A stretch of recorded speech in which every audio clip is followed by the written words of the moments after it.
Spark in the online world. My name is Toby. I work here at Spark in the education department.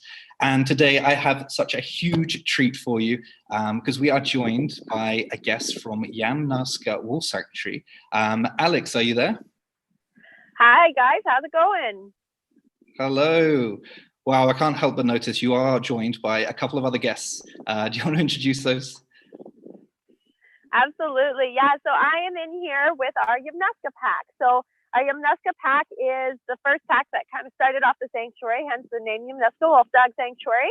And this guy here, his name is Zeus. Zeus is what we would call a high content wolf dog. So he would be mostly wolf with a very small amount of bad dog content in him. Next up, we've got kind of just walking over here, that's Kuna. Kuna is our alpha female in here. I should mention Zeus is our alpha male. And Kuna is also a high content wolf dog.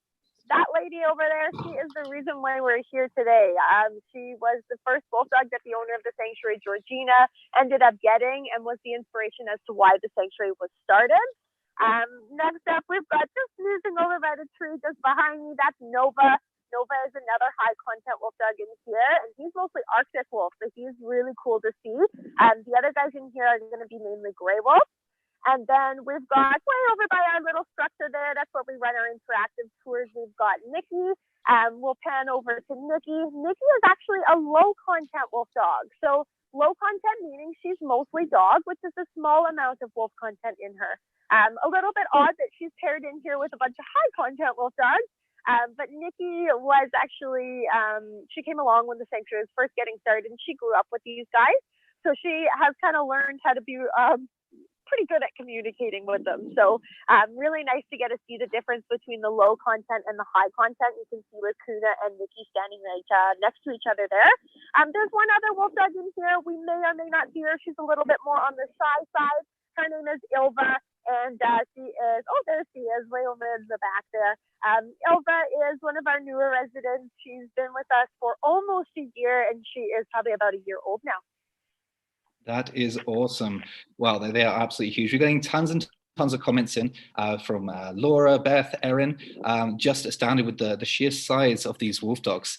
Now, Alyx, our wolf dogs, are they exactly kind of what their name suggests, like a wolf dog, and are they all the same? Yeah, for the most part. So what a wolf dog is a canine with some amount of wolf and some amount of dog content. So what that does mean, though, is that there can be a lot of wolf content, like there is here in Kuna being a high content wolf dog. And then there can also be a smaller amount of wolf content, or even kind of in the middle ground. So when we talk about wolf dogs, we put them into 3 different categories. So we will call them low, mid, or high content wolf dogs. And we're getting those estimations of that low, mid, or high by looking at all their different physical traits, behavioral traits, and even some of their biological traits. And from that, we can get an idea of if they have a lot of wolf or maybe just a small amount. But yeah, they are pretty much as they sound, part wolf, part dog. Oh, big stretch. That is amazing. Really, really cool. They are absolutely huge. I've got a question here from Atticus. He says, are wolf dogs able to live with normal wolves and normal dogs? So that's a really great question. When it comes to wolf dogs, they are a very complex animal. So when it comes to our pack here, they are able to live with each other and even have a low content wolf dog in their pack. But that is because it is their pack. So one thing you will notice is that they are not going to be intermingling with our other packs here at the sanctuary, because they're really territorial animals. So if you say had a high content wolf dog and it was paired with a wolf or vice versa paired with a dog from a very young age, it is possible that they could get along for their whole lives. But at the same time, wolves and dogs do have different forms of communication in some sense. They do both communicate by body language, but wolves have more of a pack-oriented type situation, where dogs more so learn how to coexist with each other. So that pack hierarchy can definitely make for some communication challenges between wolf and dog. So here at the sanctuary, we typically are pairing wolf dogs with similar amounts of wolf content together. That's awesome. Absolutely awesome. I've got another question here from Citadel Park grade 3s, and they can obviously see you feeding them some treats. They want to know, what do wolf dogs eat? What's their diet like? Yeah, so So when it comes to the wolf dogs, they actually eat a meat-based diet. So right now I'm just feeding them some typical dog treats. This is more of just a little snack for them to make sure they're showing themselves off for you guys. They don't mind one bit. So what they do actually eat on a regular basis for their meals is a raw-based diet. So it could be a commercial-based raw dog food. Sometimes we even feed them things like freezer burnt meat that people donate. We also have hunters that will donate their scraps. So essentially meat, but it is important for them to also have bones and organ and cartilage and all these different types of things, all kind of mixed in to ensure that they're getting a balanced diet. So if you think about a wolf in the wild, their main source of food would actually be ungulate, and ungulate are hoofed animals. So deer, elk, caribou, that type of thing. That's great. A lot of people are talking about how brave you must be being in an enclosure with a pack of wolf dogs. Are they? I've got one. Are they aggressive? And do you need to train them to be able to kind of be in there in the enclosure with them? So that is a very common question, I will say. To be honest, I'm not the brave one. Zeus and Kuna are the brave ones in this situation. Wolves are actually instinctually fearful animals. So especially towards humans, they are very, very shy and timid. So they do actually typically tend to stay pretty far away from us. The only reason why Zeus and Kuna are hanging out with me for so long is because I'm feeding them delicious treats. Now, as far as Kuna and Zeus go, they both are pretty well socialized, high-content wolf dogs, but they wouldn't act like this even if you had a delicious bag of treats if they didn't know you. So it takes them a long time to actually build up the confidence in order to be comfortable with a new human, to be pet, or to demand treats as Mr. Zeus is doing here. So with that said, like I would say that these guys are definitely the ones that are on the more confident side than some of our other wolf dogs, but it is without doubt that they are not aggressive in any way. They almost will always, and this goes for wolves in general, they'll almost always try and take a flight response versus any kind of fight response. So we often see in movies and TV shows and even read in books or learn from a young age that wolves are these really, well, the big bad wolf essentially. At the end of the day, it's the exact opposite. They're big chickens, guys. They actually are more so the type that they're going to run away from any kind of situation. So I can tell you one thing, they make the worst guard dogs in the entire world. Oh, I saw when you were feeding them treats there, they were kind of begging with a paw. Yeah, they sure were. I've got another question from Kaylee, who is 7. She's wondering how they keep their hair so clean, and do you brush their hair? And maybe do they shed hair or molts like dogs do as well? Yeah, that's a really awesome question. So one really cool thing about these guys is that they are double coated. You can see this in other types of dog breeds like Huskies or Shepherds. And basically what that means is that underneath the top coat, they have a really thick coat that keeps them really warm. And then the top coat is much more coarse and keeps them fairly waterproof and protected from different conditions. So when it comes down to that, they also have an oil in their coat. And that oil is what really helps keep them fairly waterproof. And it's also what helps keep them quite clean. One situation we've had here at the sanctuary is the odd occasion of having a cute little skunk come along and perhaps spray one of the wolf dogs. When that happens with a regular dog, that dog is probably going to smell like a skunk. Even with the proper cleaning supplies, probably going to smell a little skunky for a while. With the wolf dogs, we don't even have to clean them. They actually, within a couple days, will have no odor of that skunk left on them. It just goes to show that they are animals that can actually keep them clean all on their own. As far as shedding goes, they actually only shed once per year. So we are actually right in the thick of shedding season. You guys might be able to see Zeus is looking a little patchy over here. I'll try and get him over here, and you guys can see his back leg here. So you can kind of see on Zeus's legs, that underneath is his summer coat. So in shedding season, they actually shed out their entire undercoat. And you can kind of see that all starting to come out on Zeus's back legs there. And they will shed just the once, and they really don't need any help. The most that we do is we like to pluck them.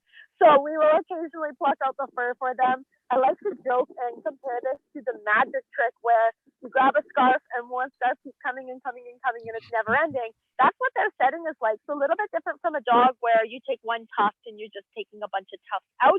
Theirs are all attached, just showing you how thick their coats actually are. So they are able to stay nice and warm throughout the colder winter season. I've got a follow-on question from that. A lot of the animals have kind of adapted to Calgary's winters by changing their fur colors. Do wolf dogs do that? Do they change in the seasons, or are they the same color throughout the year? So with the wolf dogs, this is a pretty normal climate for them. The wolves, we've got wolves not too far even from the sanctuary. Once we're starting getting into kind of the Bow Valley is where we do have a wolf pack there. So the climate we have here in Alberta is basically perfect for our wolf dogs, especially our higher content wolf dogs. When it is the winter time, they do definitely have a darker colored coat. And that will be because of their guard hairs are a lot darker. And throughout the summer, they are losing so much of their coat that they do look a lot lighter. So, and of course, that can definitely help when it's really hot out. We'll definitely have a lot less fur is the main thing. Our wolf dogs are just grabbing a drink of water over here. Are you guys coming back? So those guard hairs that you spoke of, Alyx, are they those kind of waterproof kind of rain jackets on top of the downy kind of warm ones? Is that right? Exactly, yeah, and they're actually hollow. And it's pretty cool to see how the snow doesn't actually melt through their coat. So what we'll actually end up seeing is that we've got, okay, I was sending that for Nikki. But we'll actually end up seeing, like, on a really snowy day, for example, they will have a really thick pile of snow on top of them, and then they might stand up and shake it all off, and none of that snow has actually sunk into their coat. So going to show how they do have kind of that waterproof layer. Oh, that's incredible. I need that for the winter. I've got another question here is how much food do they eat? A lot of people are wondering about their diet. How much do they eat a day? So this can be dependent on what time of year it is. As we're getting into warmer weather, they do tend to eat a bit less because they are a bit lazier. They do like to hang out in, do a lot of sunbathing, as well as in the shade, but they do a lot more snoozing throughout the warmer months. But with that said, I would say it would range anywhere from about 2 to 6 pounds of food a day. Sometimes on a really cold day, we might give them a really large meal. Another thing of what we do, and this is what would be a little bit more natural for wild wolves, is they will gorge. So wolves can actually eat 20% of their body weight in one sitting. Now, we don't typically do that with the wolf dogs, but we do sometimes give them really large meals, and then they'll fast for a couple days. And that's also a great form of enrichment for them to give them those really large meals. But typically it would be around 4 to 6 pounds on a kind of average. Wow, 20% of their body weight in one sitting. That is incredible. I know. I did something similar yesterday, but we won't talk about that. Okay, I've got, I think we should play a little game for our viewers here. So we've got some pictures of different wolf dogs, and it's up to you viewers to decide if they are high content wolf, medium, low, or are they just a dog. So I'm going to share an image in just a second, and you can use the chat box to say what you think, your answers. Okay. Are you ready? Here we go. Okay, so we've got A, B, C, and D. You've got to guess the content. How much wolf content do you think are in these dogs? Wolf dogs. So use that chat box.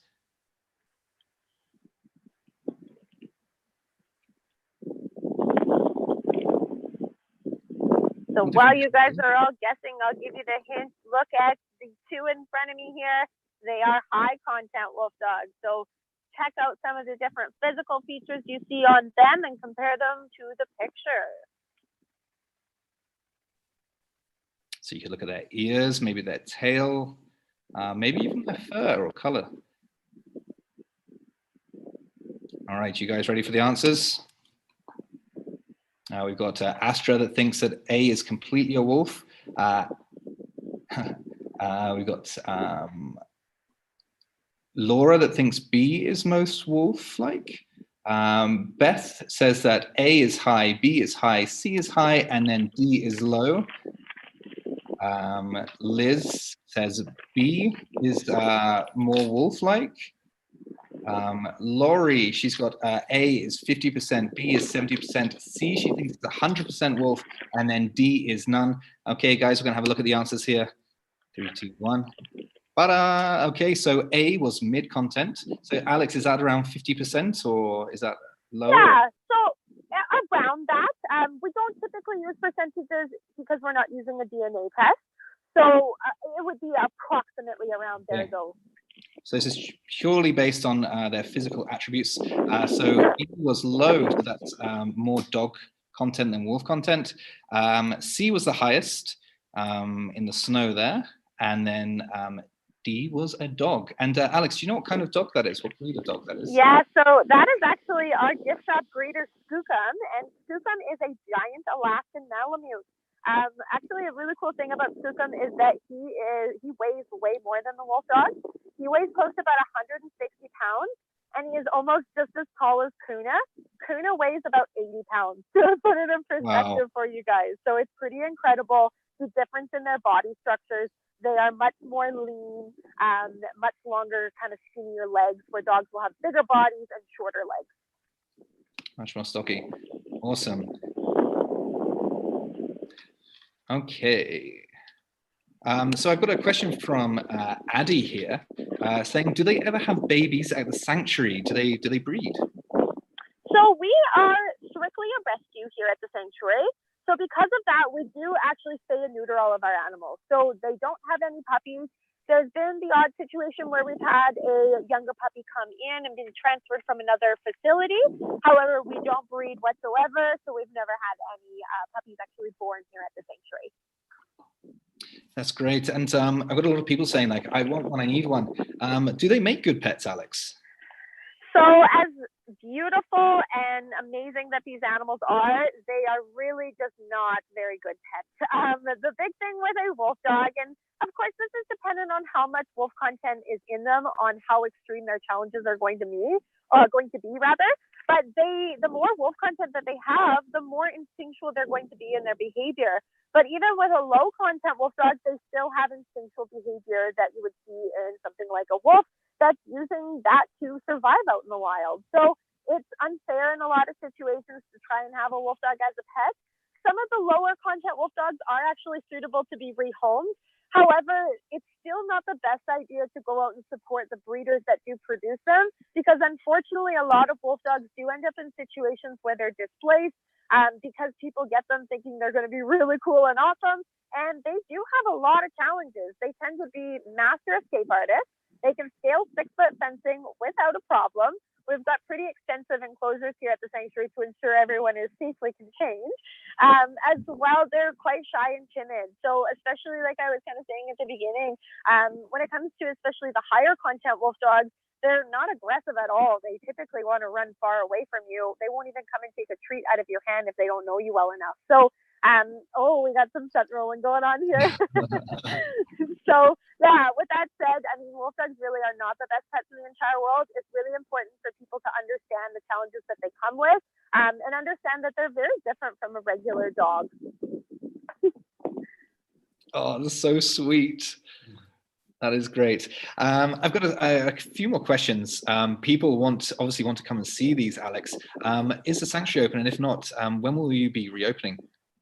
So due to the virus, we did have to close to the public. However, we are really, really excited to announce that we are reopening to the public on May 28th, which is this Thursday coming up. So that is super, super exciting. We can't wait to have you guys back out at the sanctuary. And if you haven't been before, we do have a few different options, one of which is our interactive tour. I am going to mention that there is an age requirement on this tour. It is 15 and up. There are some options as well for younger kids. We've got options for 6 years old and up. Any younger than that, unfortunately, the wolf dogs are just a little bit too scared of you guys. Shockingly enough, they're scared of you rather than you scared of them. But with that said, our interactive tour, you actually get to meet this pack here. You come into this enclosure, you guys can kind of see the structure over there. And we let people come on in here. You get to take a seat and actually hand out some treats to the wolf dogs. We also have tons of other wolf dogs. We're actually home to 29 wolf dogs here at the sanctuary. And you do also have the ability to explore and do our general admission and check out all the animals that we have here at the sanctuary. And there's tons of informational signage. So yeah, like I said, Thursday, May 28th, we are reopening. We'll be open from 10 a.m. till 5 p.m. And we hope to see you guys out here. And I thoroughly recommend it. I went there once for my birthday, and it is insane. It is so fun there. Alyx, I've got another question for you about the wolf dogs here. They look like they have a lovely life, and they've got plenty of space in the enclosures. Do you ever think about letting them into the wild? I've got a question from who was it? I can't find your name. But yeah, talking about how do you reintroduce them to the wild or introduce them to the wild? Yeah, so when it comes to wolf dogs, they're not wild animals. They have been born in captivity. Wolf dogs are actually intentionally bred by humans. So what I like to say is that don't think of it as your dog has wandered off into the wild and come home and had some wolf dog puppies without knowing where they came from. It is unfortunately people intentionally doing this in order to create exotic pets and make a profit, sadly. So with that said, they don't know how to be wild animals. They do need really large spaces and proper containment because they do like to wander and they do have those instinctual behaviors. But instinctual behavior isn't enough for them to know how to actually survive out in the wild. Wolves are very territorial animals, so these guys likely would see another wolf pack and might head on over to say hey to them. And that could be very dangerous for them, as well as they are incredibly habituated to people, as you guys might be able to tell. So they're not going to know how to properly hunt. And if they don't know how to hunt, that is going to mean that they're going to wander over to humans to try and get a meal because they're hungry. So they're not going to actually have the skills in order to be able to survive in the wild. Though they do have the physical attributes, they don't have the actual skills that they would have learned from their pack growing up out in the wild. So that would be a big reason why they would never be released into the wild. We do our best to give them the best homes they can possibly have here at the sanctuary, because that is really the only option for them. So that is a big reason why we're here. Excellent. I've got a question from Liz here. How hard are they to take care of? Are they? They're obviously harder to maintain than dogs, but are they hard to? Do they have high needs? So yes and no. It's a matter of if you provide them with what we've got here at the sanctuary is a 1 to 2 acre enclosure. The fencing is 8 foot with a 2 foot overhang. And then there is also dig guards around the entire perimeter of the enclosures. That is to ensure that they can't dig out, as well as there is electric in place at 5 feet and 7 feet. That is to discourage them from trying to scale the fencing. The overhang is on the top to not allow them to scale out as well. Our enclosures here at the sanctuary range from about $30,000 to $50,000 to build just one. So I'm sure you guys can imagine that part of it of providing a wolf dog with the proper containment. That's definitely a big challenge. One thing is that they're not typically animals that like to walk on a collar and leash. So Kuna, for example, she's a really well socialized animal. She's quite confident. She's one of our best ambassador animals here at the sanctuary, but yet still she's not comfortable walking on a collar and leash. That can be really, really scary for her. And the reason why is that we're taking away her ability to take a flight response. So it puts her in a really scary situation. And that's why putting them in such big enclosures is such an important thing for them, because it allows them to feel as comfortable as possible. With that said, other things is the food cost. They do need to be on a raw-based diet. Something like kibble it is something that we can feed our dogs and they can do fantastic on. But when they have as much wolf content as someone like Kuna, it can be quite upsetting for their stomachs, and they don't tend to digest it the way that they would need to. So they're not going to get the proper nutrients from that. So they do very much need a more meat-based diet, which can be pretty pricey as well as they are animals that do need a ton of mental stimulation. Again, thinking about that, a wolf in the wild is getting a lot of mental stimulation and their physical exercise from hunting and bonding with their pack. So when it comes to wolf dogs, they don't like to be alone. They do need to have typically at least one other animal paired with them. but they're also territorial. So it's not a matter of just taking them out to the dog park and letting them go socialize. So at the end of the day, like, they really, really are challenging, and they're very, very different from a regular dog. So they're not high maintenance in the sense that you have to walk them on a regular basis, but you have to find other ways to ensure that they're getting that brain exercise, because they're going to get bored very easily. So we do a ton of enrichment with the wolf dogs here. We actually like to give them some different scents. So Kuna was actually doing some scent rolling for you guys. I actually brought in some kibble, and she was enjoying that. I'm going to actually see if I can get Zeus over here for us to show you guys some scent rolling as well. Kuna's not always into it with these scent smells, but we'll see if Zeus wants to come. So Zeus, what's it? Come here. And, Alex, the scent rolling, is that when they roll on the grass on their backs? Because I know a lot of people were talking about their dogs, especially Brian said that his dog likes to roll around in the grass. Why is that? Why do they do this? Yeah, so scent rolling is something that wolves do for bringing back information to the pack. It's a way for them to investigate that smell and really get an idea of kind of what's going on there. Hey, Juicy, right here. See if Zeus can find our smell here. There we go. We'll give them some space here. But yeah, basically it's a way for them to investigate that smell, and then they could go back to the pack, and it's a way for them to kind of talk to each other and say, hey guys, look what I found. Now, as far as the wolf dogs go, a lot of times it's just for fun. It's instinctual, and they just can't help themselves. Domestic dogs do this as well. However, with domestic dogs, it's often something really gross, like a dead fish or maybe some gross poop that they've found. That's a little bit more common for domestic dogs, but I know even some northern breeds are a little bit more common to do some of that scent rolling. And yeah, with that said, it is just an instinctual behavior for these guys, but wolves in the wild do actually very much use it for a purpose. For these guys, it tends to be a whole lot of fun for them. Zeus was actually just having a little snooze on the top of the hill, and he just couldn't resist when he saw I put some smells down. So oh, it's so sweet. Yeah, do you know why they do, just asking personally, why do they roll in the most disgusting smelling things they can find?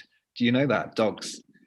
So again, it is instinctual, that it's just a matter of kind of the same reason why the wolf dogs would do it.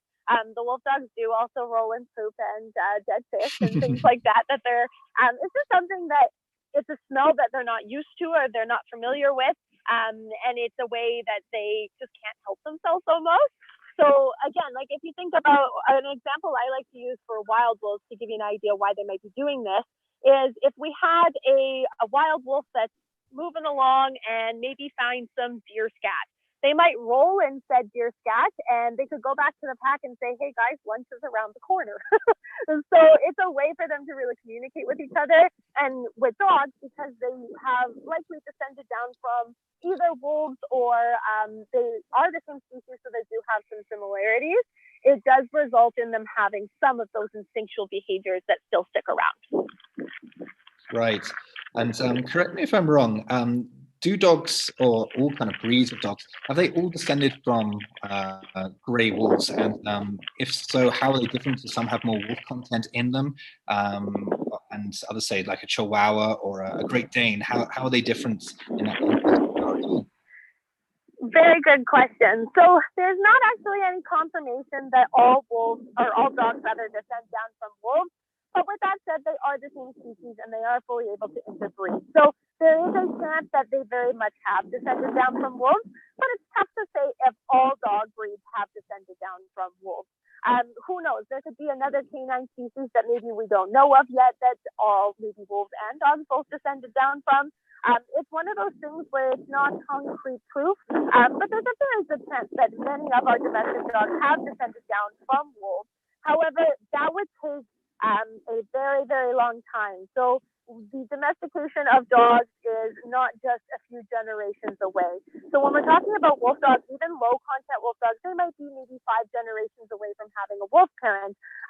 When it comes to a domestic dog, it's so far down the line that they don't have any wolf content. So even if it's a husky or a malamute that maybe is a little bit more similar to some of our wolf dogs or even a wolf, they might have more similarities. But what I would say is that through the domestication process, those are breeds that maybe were in colder climates or used for things like sledding. Sledding is something where dogs have to work together as a pack in order for them to do their job. So I would guess anyway, through that domestication process, they would have wanted to keep certain traits that were beneficial for that. So that's why we might have things like Huskies and Malamutes might be a little bit more similar in some of their behaviors, but they're no closer related to a wolf than a Chihuahua would be. So that is one big distinction that is important to note. Great, thank you. And so we've got tons of questions pouring in. Viewers, if you do have a question, just put it in the chat box and I'll try and get round to all of them. We've got a question here. Do they make any noises? Do they howl or do they bark? Or what do they sound like? Yeah, so again, dependent on how much wolf content is in them for sure. However, the wolfdogs here at the sanctuary, they very much do make some vocalizations. They do a lot of howling. Howling is a form of communication for them, so it might be a bonding experience for them. They might have heard some coyotes. We've got lots of coyotes on the property and kind of nearby that they often get yipping, and the wolfdogs might join in. Sometimes it could be a siren. It could really be the smallest thing. But what's really cool is once one starts, they almost just cannot help themselves, and they almost all of the wolfdogs here at the sanctuary will join in. If anyone's ever seen the movie Zootopia, when the wolves all start howling, it is so perfect because it is exactly what it is like here at the sanctuary. They just cannot help themselves. So yeah, it can be celebratory. It can be just for fun. The other kind of vocalizations that they might make is growling or whimpering. They don't tend to bark. Barking is more of a dog trait. So our lower content wolf dogs, they might do some barking, but an animal like Kuna here, she wouldn't bark. She would more so do the whimpering, the growling, the howling, those types of vocalizations. It must get pretty noisy around there sometimes. It can.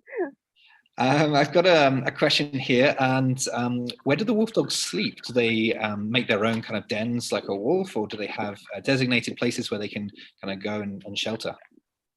So one interesting thing about wolves and even the wolf dogs here at the sanctuary is that they don't actually sleep in dens. Dens are actually only used for puppies. So we do provide the wolf dogs with shelter, but it is not something that they tend to use for shelter. It's more so something that they tend to use to climb all over or to have more of a form of enrichment rather than shelter, if I'm being honest with you. A big reason for that is that they actually like to lay out in the open because they don't want to have any opportunity for them to be cornered. So when it comes to wolf dogs and wolves, as I've mentioned, they're pretty shy and timid. So they want to ensure that they always have that ability to take a flight response. If they're to be sleeping in a den, they're putting themselves at risk. With a wild wolf pack that has puppies in the den, what we're going to actually have happening is that mom is going to be in the den with the puppies, and we are going to have the rest of the pack, especially alpha male, helping out with protecting that. So it wouldn't be that any of the other animals will be able to come into their den and harm the puppies or the alpha female. So really with our wolf dogs, and we can kind of pan over and you guys can see just Ilva and Nova over here. That is essentially where they sleep. They sleep right out in the open and sometimes kind of up against a tree, but for the most part, they just sleep right out in the open. Sometimes somewhat huddled together, not so much for warmth though. They don't actually cuddle for warmth. They cuddle because they love each other, which is just about the most precious thing I could think of. That is so sweet. Those thick coats must keep them very warm in those trees as well. I've got a question for you, Alyx. A lot of people are very jealous of your job and where you work. What's your background? How did you get into this? And do you take volunteers, that kind of thing? Yeah, so I actually got involved with the sanctuary through the internship program that we offer. Unfortunately, at the moment, we have put it on hold just to kind of keep our staff and volunteer numbers down to ensure we're doing our part to kind of help stop the spread of the virus that's going on at the moment. But with that said, I have a background in dog training. So that's what kind of brought me to want to get some more experience with canines. And then I came across the sanctuary and found out that wolf dogs are a thing. And the rest is history. I was very, very lucky to kind of start here at the sanctuary when things were really first still getting started. We had just moved out to this location a year prior to me starting. So I was lucky to be kind of involved with everything kind of getting started. So I do definitely consider myself lucky. It's not an easy job to get. We very rarely have paid positions. And as far as our internship program, once we do reopen it and start accepting applications again, the big thing that we do look for is that canine experience. Wolf dogs are very different from regular dogs, but there's of course some similarities. So if you have a good background of dogs and their body language and all the different things about them, it'll help you to learn the wolf dog. So that is a really, really important thing that we look for.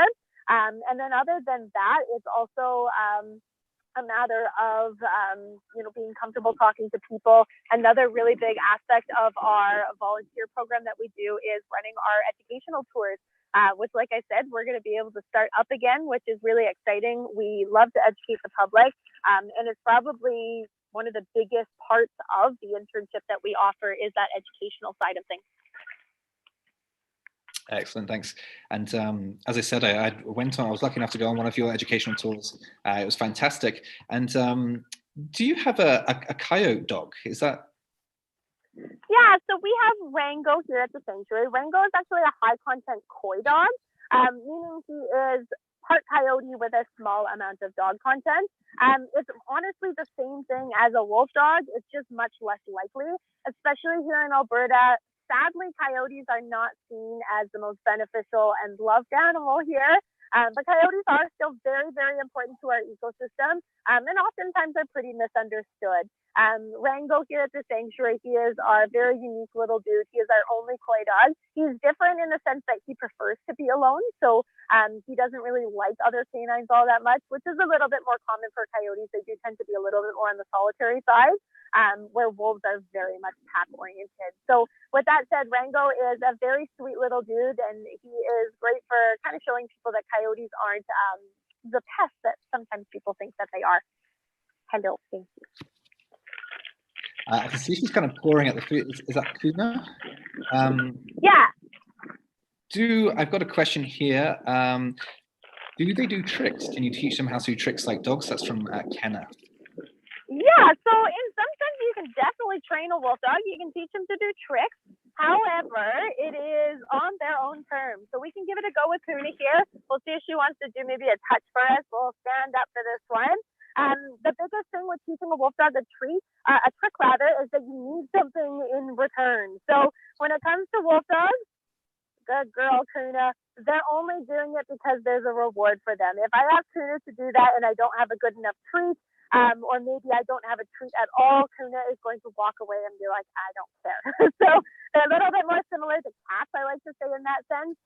They definitely need something, a transaction, in order for them to want to do something. And it's also a matter of understanding the challenges that they come with. So say you're trying to train them to jump into your vehicle. If they're not comfortable with that, you can do all the training in the world. You likely won't be able to train them to do so comfortably. Awesome. I've got a question here, probably not their real name, from Addy Paddy 007. They want to know about COVID and if it affects the wolf dogs. I know there was a case with a tiger in a zoo, but can the wolf dogs contract the COVID-19 virus? So to my knowledge, dogs are not able to contract the virus, so I would assume the wolf dogs would not be able to as well. Wolves and dogs both have the same types of disease that they can have. Wolves do tend to be a lot more on the hardier side. So, when it comes to the high content wolf dogs, they have a life expectancy of about 16 to 18 years old, whereas a larger breed dog is usually between 10 to 12 years old. So they are pretty hardy animals and pretty good at fighting off disease. So to my knowledge, they are not susceptible to catching COVID-19, which is fantastic, but we are still, of course, taking precautions to ensure that that won't happen. Excellent. I've got a lot of questions about the enclosures you've got there, Alyx. How do you keep them clean? So we do daily poop scooping. That is a big thing. Every morning we do our perimeter checks, poop scooping, and feeding of the animals. As well, especially at this time of year, there is a lot of deadfall cleanup, which means a lot of hauling heavy dead logs out of all of the enclosures to keep them looking nice and clean. So that is a huge part of what we do here at the sanctuary. Can I ask, how big are their poops, Alyx? Sorry? How big are their poops? Oh, how big are their poops? Yeah. You know what? They're actually not very big at all. Reason being is that they're on a raw-based diet. So raw-based diet, they have actually much different poops, which is, sorry guys, it's a little bit windy here at the sanctuary today. But yeah, they actually, because they're on a raw-based diet, they don't actually have the same kind of poops that they would have if they're on a kibble-based diet. So they actually tend to be pretty small. Awesome. I've got a question here about how long they live in captivity. Is it similar to dogs? And how is it different to wolves as well? So high content wolf dogs and wolves in captivity, like I said, they have a life expectancy of about 16 to 18 years old. Whereas a wolf in the wild would probably be closer to 6 years old. That can be dependent on where they're living throughout the world as well. But about 6 to 8 is average for a wolf in the wild. And then for domestic dogs, it really will vary depending on their dog breeds. Larger breed dogs do tend to have shorter lifespan. So it's interesting that the higher content wolf dogs and wolves in captivity tend to have quite a long life expectancy. Yeah, great. Thank you. Atticus, who's 10 again, has a couple of questions here about their physique. How much do they usually weigh? How high can they jump? And how fast can they run? Okay, so as far as, well, let's see, how high can they jump? Probably easily they can scale 6-foot fencing, and I've seen them boing right from the ground and jump almost 5 or 6 feet high. So especially if they have something to like boost themselves over, they can jump very, very high. As far as how fast a wolf can run at their fastest speed is about 45 kilometers an hour, I believe. It can be probably a little bit more than that as well, but their top speed, I think, would probably be around 60 at the most. And what was the other question there? I think you got them. How long do they live? How fast can they run? And then how high can they jump? Yeah. Perfect. Excellent. I've got another question from Amy saying, can low content wolf dogs have blue eyes? So do they all have the same color eyes, or does it depend on their genetics? Yeah, so it definitely will depend on how much dog content is in them as well as genetics. Low content wolf dogs can have a blue eye, but it's pretty unlikely, but it is definitely possible if there is both that recessive blue eye trait on both sides of their parents. When it comes to the higher content wolf dogs as well as wolves, they're not actually capable of having a blue eye. It is a dog trait, and wolves do not carry that trait, so they'll have a beautiful amber colored eye. Wow. So the Malamutes or the Huskies that have blue eyes, that is completely because they're dogs. Yeah, so Huskies have blue eyes, but Malamutes actually don't carry that trait. They have more of a brown or kind of more amber colored eyes. So with that said, wolves and dogs can have amber colored eyes, whereas with dogs, they're only the ones that are going to have the blue eye. Great, thank you. We've got Rome, who's 8, is asking how fast they can run. Do you say 45 kilometers an hour? Was that wolves? Yeah, I would say around there for sure. I've got a question from Trish here saying, what color is their fur? Is it always the same? And kind of, yeah, what color is their fur? Okay, I'm going to mention here, I've been told that unfortunately our phone is dying and we are very close to running. Oh, no. Oh, it looks like we may have lost Alyx at the Yamnuska Wolfdog Sanctuary there, guys. We're ending a few minutes early. We've got 2 minutes left. So I want to thank you all for tuning in and for your incredible questions. Yes, thank you very much. And thank you, they can't hear me, but thank you for the Yamnuska Wolfdog Sanctuary. So guys, if you do want to go and visit, they are open on the 28th of May. There is also a download link, a donation link. They are a charity like Telespark. So if you feel that you want to contribute to help these wolf dogs in the sanctuary, please follow that donation link on the website there to help them out. So thank you again very much for tuning in, and have a lovely rest of your day, guys.